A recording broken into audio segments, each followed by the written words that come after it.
j'espère que vous allez bien. Aujourd'hui pour cette vidéo, je vous présente ce pin sylvestre. On va s'arrêter sur le bilan de la mise en forme de cet arbre, avec des choix qui ont été faits. Je me rapproche du micro pour que vous m'entendiez bien. Donc comme je le disais, c'est un pin sylvestre qui a été prélevé dans les années vers 2010 je pense, puisque sa première mise en forme a été faite par moi-même en 2012. À cette époque-là, on parle déjà de 10 ans, 10 ans en arrière, et j'étais pas aussi réfléchi sur les mises en forme et sur le positionnement des branches. C'est-à-dire qu'on n'hésitait pas à prendre des branches pour, entre guillemets, je pourrais dire, tricher. Lorsqu'il nous manquait de la végétation à un endroit, vous savez très bien que le pin sylvestre est assez souple au niveau des pliages, donc on se permettait d'amener une branche d'en bas par exemple vers le haut pour finir de compléter une cime ou finir de compléter la végétation aux endroits où elle nous manquait.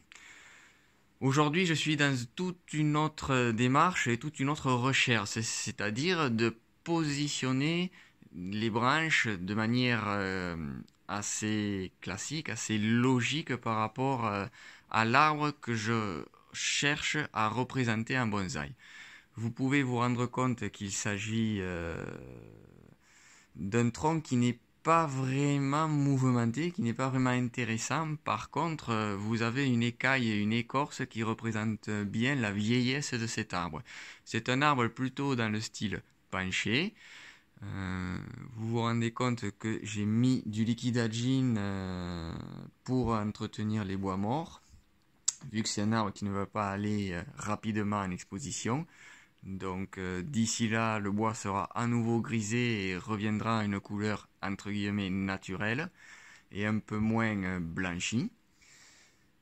Le focus de cette vidéo, je vous ai dit donc que je vous expliquerai pourquoi aujourd'hui j'ai fait ce choix de couper cette branche. Donc je vais prendre le téléphone et me rapprocher de l'arbre pour bien vous expliquer. Hop, on y va, c'est parti. Donc en même temps, je vous fais un petit focus sur le tronc et les écorces. Hop, donc là, je vais tourner l'arbre. Hop.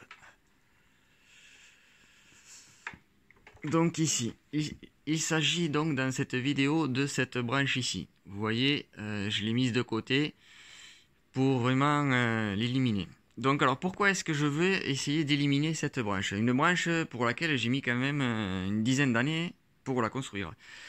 Donc on se rend compte que cette branche est ici et sa naissance de cette branche est sur la première branche qui est située ici. Donc qu'est-ce que le rôle de cette branche et de la végétation? À l'époque, je l'avais remontée au niveau de la cime ici pour pouvoir fermer tout l'arrière. Donc c'était une branche arrière de cime dont sa naissance était sur la première branche et qui venait monter sur le haut de mon arbre à l'arrière. Aujourd'hui, encore une fois, dans ma recherche et dans ma prise de conscience, c'est vraiment de travailler sur des choses qui sont logiques sur les pins, c'est-à-dire des branches d'en haut qui redescendent vers le bas et distribuer donc toute la végétation tout le tour du tronc, tout le tour de la cime et créer donc une unité.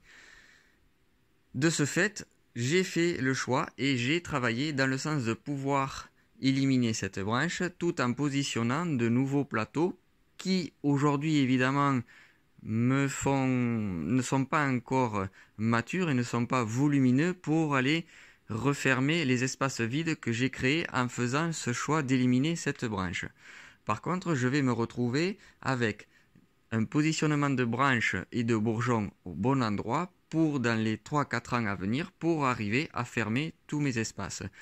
Et du coup, éliminer donc ce problème de branches et de tricherie qui me gênait